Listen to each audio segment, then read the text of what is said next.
Saviez-vous qu'en septembre, les prix du panier de la ménagère ont augmenté de 4,8% supplémentaires et qu'octobre pourrait devenir le mois le plus compliqué de l'année pour les supermarchés? Les experts des chaînes d'approvisionnement avertissent que plusieurs catégories sont au bord de la pénurie et, comme toujours, les consommateurs seront les premiers à en ressentir les effets. Ce n'est pas une vidéo alarmiste, c'est une information pratique pour que vous ne manquiez pas de l'essentiel. Aujourd'hui, je vais vous montrer quels sont les 12 produits que vous devriez stocker en octobre avant qu'ils ne disparaissent des rayons ou que leur prix n'explose. Restez jusqu'à la fin, car le numéro 11 est souvent oublié, mais c'est littéralement le plus important de tous. 1. Les huiles de cuisson, l'or liquide en crise. Peu de produits augmentent aussi rapidement que les huiles. L'huile de colza, l'huile de soja et même l'huile de palme font face à des crises simultanées. Des sécheresses au Canada, des récoltes dévastées en Amérique du Sud et des restrictions à l'exportation en Indonésie. Le résultat, vous le constatez déjà dans votre supermarché. Des bouteilles plus chères, des rayons à moitié vides et des formats de plus en plus petits au même prix qu'avant. Et le plus inquiétant, c'est que cela ne fait que commencer. Certains restaurants de Chicago affirment que leurs coûts ont doublé depuis janvier. Et si la restauration paie le double, cette augmentation atteindra bientôt chaque foyer. L'essentiel ici n'est pas d'acheter n'importe quelle huile, mais celles qui sont polyvalentes et de longue conservation. L'huile de coco, par exemple, peut être utilisée pour cuisiner, comme hydratant et même comme substitut de bougie en cas d'urgence. Celle d'avocat résiste à des températures très élevées et est également nutritive, idéale lorsque les aliments frais se font rares. L'huile d'olive raffinée se conserve plus longtemps que l'extra vierge et coûte moins cher. Et le ghee, ce beurre clarifié de la cuisine indienne, peut se conserver 2 ans sans réfrigération. La stratégie est claire, acheter en petits contenants pour éviter que tout le contenu ne s'oxyde une fois ouvert, et les stocker dans du verre foncé ou du métal, dans un endroit frais et à l'abri de la lumière. De cette façon, non seulement vous assurez vos repas, mais vous protégez également un produit qui, en raison de sa rareté, devient un investissement plus sûr que bien d'autres. 2. Café et thé. Plus qu'une boisson, un rituel de survie. S'il y a bien une chose qui peut déclencher une panique silencieuse chez des millions de personnes, c'est le manque de café. Le Brésil, premier producteur mondial, a subi l'une des gelées les plus intenses depuis des décennies, détruisant des récoltes qui mettront des années à se reconstituer. Pendant ce temps, en Asie, le thé vert et le thé noir sont également touchés par des climats extrêmes qui réduisent la qualité et la quantité des feuilles. Le résultat, une augmentation des prix de 30 à 40% en moins de 6 mois, avec des prévisions encore pires pour la fin de l'année. Beaucoup l'ignorent, mais le café bien conservé peut durer bien plus longtemps que vous ne l'imaginez. La clé est d'acheter des grains entiers, de les diviser en portions hebdomadaires, de les emballer sous vide et de les congeler. Ainsi, vous pouvez avoir du café frais pendant 2 ans sans perte notable de saveur ou de caféine. Le café instantané, bien que moins glamour, ne se périme jamais vraiment et devient une bouée de sauvetage dans les situations critiques. Pour le thé, c'est assez similaire. Les variétés courantes peuvent être stockées pendant des années si vous les conservez dans des récipients hermétiques à l'abri de l'humidité et de la lumière. Et voici un détail important. Si vous avez l'habitude d'acheter des marques premium, il est préférable de le faire maintenant, car certaines spécialités pourraient devenir des articles de luxe inaccessibles. En période de crise, au-delà de la caféine, le café comme le thé offre quelque chose que les gens sous-estiment, un sentiment de normalité. Commencer la journée avec une tasse chaude peut faire toute la différence sur le plan psychologique en des temps difficiles. C'est pourquoi les inclure dans votre réserve d'octobre n'est pas un caprice, c'est une partie de votre résilience. 3. Les aliments importés et ethniques, des saveurs en voie de disparition. Peu de gens y pensent, mais les aliments importés disparaissent des rayons plus vite que les produits de base. La raison est double. D'une part, les tarifs commerciaux et les coûts élevés du transport international, et d'autre part, l'instabilité dans les pays producteurs. Cela affecte des produits que vous utilisez peut-être sans y penser, mais qui soudainement augmentent de prix ou tout simplement n'arrivent plus. Pensez à la sauce soja, aux vinaigres spéciaux, à la pâte de sésame, aux épices asiatiques, ou même aux conserves méditerranéennes. Il y a quelques mois à peine, une bouteille de vinaigre noir chinois coûtait 3,5 $. Aujourd'hui, elle avoisine déjà les 9. Il en va de même pour des huiles comme celle de sésame, qui est irremplaçable pour de nombreux foyers. Et le problème n'est pas seulement économique. Les restaurants et les magasins spécialisés se disputent le peu de stock disponible, ce qui laisse moins d'options aux consommateurs réguliers.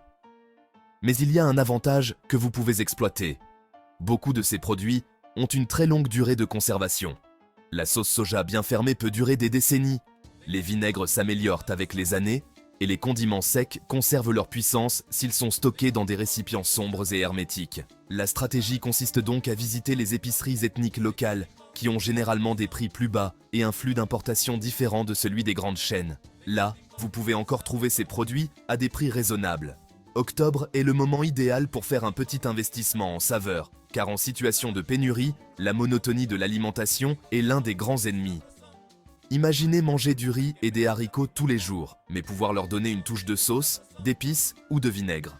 Ce détail maintient le moral et transforme un garde-manger basique en un menu beaucoup plus agréable. 4. Lait infantile et nourriture pour animaux de compagnie. Prendre soin des plus vulnérables. Ce chapitre touche une corde sensible, car il ne s'agit pas seulement de nourriture, mais du bien-être de ceux qui dépendent de vous sans pouvoir décider. Le lait infantile reste un produit dont l'approvisionnement est problématique depuis la crise de 2022. De grands fabricants ont connu des interruptions de production et en septembre, l'un des principaux laboratoires a annoncé de nouveaux retards. Cela signifie qu'octobre sera un mois critique pour les parents qui en dépendent. Ce que beaucoup ignorent, c'est que la formule peut être conservée en toute sécurité pendant 2 ans dans des conditions appropriées. Avoir une réserve de 3 à 6 mois n'est pas exagéré. C'est s'assurer que votre enfant ne souffre pas d'une pénurie soudaine. Quant aux animaux de compagnie, la situation n'est guère meilleure. Les croquettes et les aliments en conserve dépendent des chaînes mondiales d'ingrédients et de la même industrie d'emballage qui affecte l'alimentation humaine. Les vétérinaires signalent déjà que les propriétaires sont obligés de changer constamment de marque parce qu'ils ne trouvent pas l'habituel, ce qui génère de sérieux problèmes digestifs chez les animaux. La solution est de se préparer à l'avance. Achetez petit à petit une plus grande quantité de la marque que vous utilisez déjà et, si vous le pouvez, introduisez progressivement une alternative pour que votre animal de compagnie la tolère. Pour le stockage, il est préférable d'utiliser des contenants hermétiques de qualité alimentaire qui évitent les parasites et conservent les aliments au sec. N'oubliez pas qu'en cas de crise, le stress se multiplie si votre bébé ou votre animal de compagnie a faim. Se préparer en octobre avec ces produits n'est ni un luxe ni une exagération, c'est une responsabilité et une tranquillité d'esprit pour toute votre famille. 5e, le lait en poudre, votre assurance alimentaire. Le lait en poudre est souvent perçu comme un produit secondaire, presque oublié au fond du garde-manger. Cependant, en octobre 2025, il devient une véritable assurance-vie alimentaire. Les prix du lait frais ont déjà augmenté de près de 20% depuis janvier, en raison de la pénurie de nourriture pour le bétail, du manque de main-d'œuvre dans le secteur et des phénomènes climatiques qui réduisent la production dans des pays clés. Et le pire, c'est que les rapports agricoles anticipent de nouvelles hausses avant décembre. Le lait en poudre, en revanche, offre un avantage énorme. Il peut durer de 2 à 10 ans, et s'il est scellé sous vide avec des absorbeurs d'oxygène, même jusqu'à 25 ans. Il est léger, prend peu de place et sa polyvalence est surprenante. Il ne s'agit pas seulement de le préparer avec de l'eau pour le boire. Vous pouvez aussi l'utiliser en pâtisserie, dans les soupes, les smoothies, les sauces et même pour faire du yaourt maison. Et dans des situations extrêmes, il peut servir de base improvisée pour les préparations pour nourrissons. Le détail le plus important est de choisir la variété écrémée, car le lait entier en poudre contient de la matière grasse qui a tendance à rancir beaucoup plus tôt. Pour améliorer le goût, vous pouvez le mélanger avec du lait de coco en poudre ou avec un peu de crème conditionnée pour obtenir un mélange plus onctueux. Le conserver correctement est essentiel. Des récipients hermétiques en verre dans un endroit frais et sombre sont la meilleure option une fois l'emballage ouvert. Étiquetez toujours la date et consommez d'abord le plus ancien. Si en octobre vous réservez quelques paquets ou boîtes, vous protégerez votre petit déjeuner, votre café et vos recettes préférées contre toute hausse de prix ou interruption de la chaîne d'approvisionnement. En période d'incertitude, avoir du lait à disposition peut faire la différence entre ressentir une pénurie ou maintenir la normalité. 6e, les farines et les bases de pâtisserie. L'âme du foyer. Le pain, les biscuits, les tartes et même de simples tortillas ont un point commun. Ils dépendent de la farine. Et voici la mauvaise nouvelle. La production mondiale de blé traverse l'une de ses pires périodes depuis une décennie. Entre les conflits en Europe de l'Est les sécheresses en Amérique du Nord et les phénomènes climatiques extrêmes en Asie, l'offre diminue alors que la demande mondiale augmente. En conséquence, le prix de la farine a augmenté de plus de 40% depuis le printemps seulement, et de nombreux experts avertissent qu'il pourrait doubler avant la fin de l'année. Mais la farine n'est pas la seule denrée menacée. Le sucre a déjà augmenté de plus de 70% sur certains marchés, et la levure commence à se raréfier de nouveau, nous rappelant la folie que nous avons vécue pendant la pandémie. C'est pourquoi octobre est le mois clé pour constituer un kit de pâtisserie complet. Farine tout usage, farine à pain, farine complète, sucre, sel, levure chimique et levure sèche. Avec eux, vous pouvez préparer du pain et des pâtisseries, ce qui signifie que votre garde-manger ne vous apportera pas seulement de l'énergie, il vous permettra également de savourer des aliments qui remontent le moral dans les moments difficiles. Les stocker correctement multiplie leur durée de vie. Dans le cas de la farine, l'astuce consiste à l'emballer dans des sacs Mylar avec des absorbeurs d'oxygène, puis à la stocker dans des seaux en plastique avec un couvercle hermétique. Ainsi, elle peut durer entre 5 et 8 ans sans problème. Le sucre et le sel, dans des bocaux en verre ou des seaux bien fermés, se conservent indéfiniment. Et la levure, bien que plus sensible, peut se conserver des mois au réfrigérateur ou des années si elle est congelée hermétiquement. Vous préparer avec ces produits de base en octobre, c'est vous assurer que, quoi qu'il arrive, vous pourrez continuer à cuisiner et à maintenir vivante l'une des traditions les plus humaines, le pain sur la table. 7e point, les conserves, votre réserve en cas d'urgence. S'il y a un produit qui nous sauve toujours en temps de crise, ce sont les conserves. Elles n'ont pas besoin de réfrigération, se conservent des années et, de plus, offrent de la variété quand d'autres aliments se font rares. Mais, ce que peu de gens savent, c'est que ce mois d'octobre, elles arrivent avec des signaux d'alerte rouge. Le problème commence avec la matière première, l'aluminium. L'industrie fait face à une pénurie mondiale si forte que certaines usines ont déjà réduit leur production de 30%. Cela signifie moins de boîtes disponibles pour les transformateurs de légumes, de fruits, de soupes et de protéines. Et même s'il y avait suffisamment d'aluminium, les récoltes ont également diminué en raison des conditions climatiques extrêmes, laissant moins de matières premières à mettre en conserve. Le résultat est une tempête parfaite, moins de boîtes de conserve et moins d'aliments à y mettre. Dans les supermarchés des États-Unis et d'Europe, c'est déjà visible. Le rayon des conserves semble plus vide et les prix des marques connues ont explosé. Mais il y a ici une opportunité intelligente. Les produits de marque blanche ou génériques restent jusqu'à 40% moins chers et, dans de nombreux cas, ils sont fabriqués dans les mêmes usines que ceux de marque. La clé est d'acheter de manière stratégique, en privilégiant la variété et la quantité.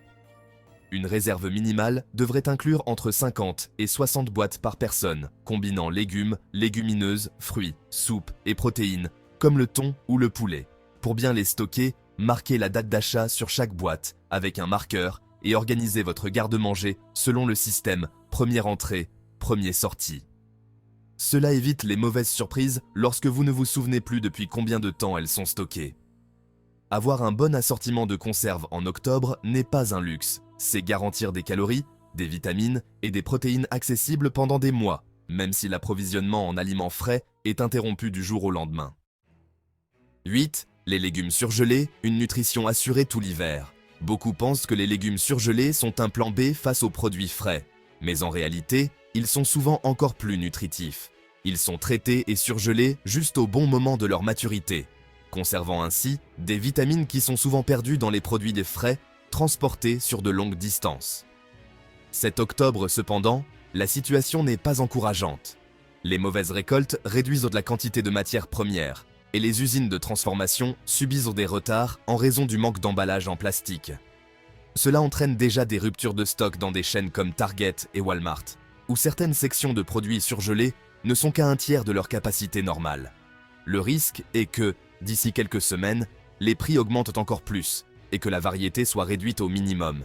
Pour anticiper, il est conseillé de concentrer vos achats sur des mélanges de légumes qui offrent variété et équilibre nutritionnel dans un seul sac, comme les classiques pour les sautés ou les mélanges pour soupe. Il est également bon d'ajouter des produits de base polyvalents comme le brocoli, le maïs et les haricots verts. Les stockers n'est pas compliqué, mais cela demande une stratégie. Utilisez la méthode du premier entrée, premier sorti, en étiquetant chaque sac avec la date d'achat. Cela réduit le gaspillage et assurent une rotation constante. Bien que leur durée de conservation congelée soit généralement de 8 à 12 mois, la clé est de ne pas surcharger le congélateur. Un espace organisé conserve mieux la température et évite que les aliments ne subissent des brûlures de congélation.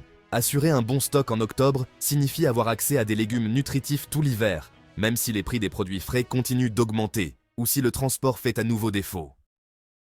Neuvièmement, les légumineuses sèches, le trésor oublié du garde-manger. Si l'on parle d'aliments résistants, nutritifs et économiques, peu rivalisent avec les légumineuses sèches. Haricots, lentilles, pois chiches et pois cassés. Cependant, cet octobre, ils sont accompagnés de sérieuses mises en garde. Des pays comme l'Argentine, grands exportateurs de légumineuses, traversent des sécheresses prolongées qui ont drastiquement réduit la production. Une offre internationale réduite signifie des prix plus élevés et une disponibilité limitée sur les marchés locaux. À cela s'ajoute la demande croissante. De plus en plus de familles optent pour des régimes à base de plantes, et les grandes marques alimentaires ont découvert dans les légumineuses une source de protéines bon marché pour de nouvelles pâtes, soupes et même des snacks. Tout cela exerce une pression à la hausse sur les prix. Nous avons déjà vu des sacs qui coûtaient 1,50 $ il y a un an passer à plus de 3 $ dans certains supermarchés. La bonne nouvelle est que, malgré tout, elles restent un investissement imbattable pour le garde-manger. Stockées dans des récipients hermétiques, à l'abri de la lumière et de l'humidité, elles peuvent se conserver plus de 25 ans sans perdre en qualité. Une astuce très ancienne mais efficace consiste à ajouter des feuilles de laurier à l'intérieur des récipients, cela aide à repousser les parasites comme les charançons et les mites. De plus, les légumineuses offrent une polyvalence énorme. Avec elles, vous pouvez préparer des soupes réconfortantes, des ragoûts énergétiques, des salades froides, des pâtes maison ou même des tartinades. La clé est d'acheter en vrac, de préférence dans des magasins qui vendent au poids, pour économiser de l'argent et éviter les emballages inutiles. Octobre est le mois idéal pour faire cet investissement, car vous trouvez encore de la variété dans les rayons et les prix n'ont pas encore atteint leur maximum. Ne faites pas l'erreur d'attendre que la pénurie fasse les gros titres. Quand cela arrivera, beaucoup se battront pour des boîtes de haricots chers, tandis que vous aurez votre réserve en sécurité chez vous. Dix. Riz et avoine, les piliers de la sécurité alimentaire. Ce sont les basiques des basiques, ceux qui passent inaperçus dans le caddie. Mais ce mois d'octobre, ils méritent votre attention plus que jamais. Le riz est au cœur de la tourmente en raison de décisions politiques. L'Inde, principal exportateur mondial, a imposé des restrictions et des droits de douane pour protéger son propre marché, tandis que les États-Unis ont augmenté les tarifs, rendant l'importation plus chère. Cela signifie que des variétés populaires comme le basmati ou le jasmin ne seront pas seulement plus chères, elles pourraient aussi disparaître temporairement des rayons. Quant à l'avoine, la situation n'est pas meilleure. Le Canada, notre principal fournisseur, a connu une saison agricole irrégulière, avec des sécheresses suivies de pluies intenses qui ont retardé la récolte. Cela se reflète déjà par une augmentation de près de 20% des prix de gros depuis le printemps. Au-delà du coût, il est important de noter que ces deux aliments sont des piliers nutritionnels en temps de crise. Le riz blanc, stocké dans des récipients hermétiques avec des absorbeurs d'oxygène, peut durer plus de 30 ans sans perdre ses propriétés, tandis que l'avoine en flocons ou coupée en acier résiste au moins 2 ans en bonnes conditions. Tous deux offrent une énergie durable, s'adaptent aux recettes sucrées et salées, et sont à la base de nombreuses alimentations à travers le monde. Une astuce de grand-mère, toujours utile aujourd'hui, est de placer des feuilles de laurier à l'intérieur des récipients de riz pour éloigner les insectes. Et dans le cas de l'avoine, acheter en grands sacs et diviser en plus petites portions évite l'humidité et facilite la rotation. Octobre est un mois stratégique.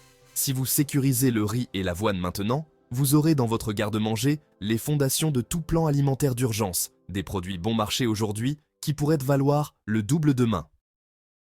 11e, l'eau et les filtres, l'essentiel que personne ne doit oublier. Il est surprenant que beaucoup établissent des listes de stockage et oublient le plus essentiel, l'eau. Vous pouvez survivre des semaines sans nourriture, mais à peine quelques jours sans eau potable. En octobre, avec des sécheresses plus sévères dans différentes régions et des systèmes de distribution de plus en plus fragiles, vous ne devriez pas laisser ce point au hasard. Acheter de l'eau en bouteille est une option rapide, mais elle a ses limites. Elle prend beaucoup de place et n'est pas toujours pratique à long terme. Le plus intelligent est de combiner deux stratégies. La première est d'avoir des réserves de bouteilles et de bidons couvrant au moins 2 semaines par personne en calculant un minimum de 3 litres par jour pour la consommation et l'usage de base.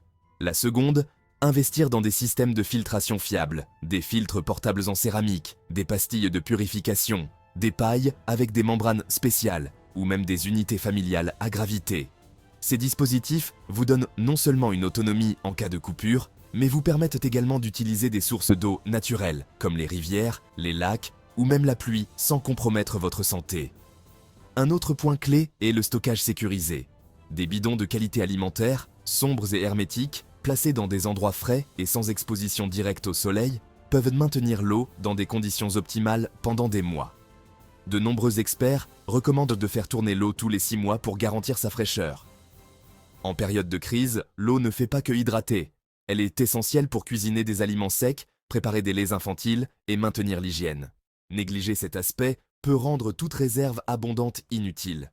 C'est pourquoi octobre est le mois idéal pour renforcer votre réserve d'eau et acquérir un bon filtre. Cela peut sembler une dépense supplémentaire, mais en cas d'urgence, ce sera ce que vous aurez de plus précieux. 12. Épices et condiments. La touche qui transforme tout. Lorsque nous pensons à la pénurie, nous avons tendance à nous concentrer sur les calories et les protéines, oubliant un élément vital, le goût. Manger la même chose tous les jours, aussi nutritif que cela puisse être, génère une fatigue alimentaire, une sensation de monotonie qui affecte le moral et peut même entraîner une sous-alimentation. C'est là que les épices et les condiments deviennent une ressource stratégique. Poivre, cumin, curcuma, origan, cannelle, paprika, curry ou piment séché sont de petits trésors qui prennent peu de place, ont une très longue durée de conservation et transforment des plats basiques en repas bien plus attrayants. En octobre, pendant que tout le monde se concentre sur le riz ou la farine, vous pouvez en profiter pour constituer un kit de condiments qui non seulement enrichira votre alimentation, mais apportera aussi des bienfaits médicinaux. Le curcuma est anti-inflammatoire, la cannelle régule le glucose et le cumin favorise la digestion. De plus, de nombreux condiments importés subissent déjà des hausses de prix en raison de problèmes de transport et de tarifs commerciaux, ce qui signifie qu'ils pourraient bientôt devenir des articles de luxe. Il est préférable de les acheter dans des emballages hermétiques, de préférence en verre foncé, et de les conserver dans un endroit frais et sec. Si vous les achetez en vrac, divisez-les en petites portions pour éviter qu'elles ne se gâtent. Il est également conseillé d'inclure des basiques comme le bouillon en poudre, la sauce soja, les vinaigres et la moutarde, qui ajoutent de la variété sans nécessité de réfrigération. Ne sous-estimez pas le pouvoir des épices. En période difficile, un plat de riz et de lentilles peut devenir répétitif. Mais avec un peu de curry ou de paprika, il se transforme en une expérience complètement différente.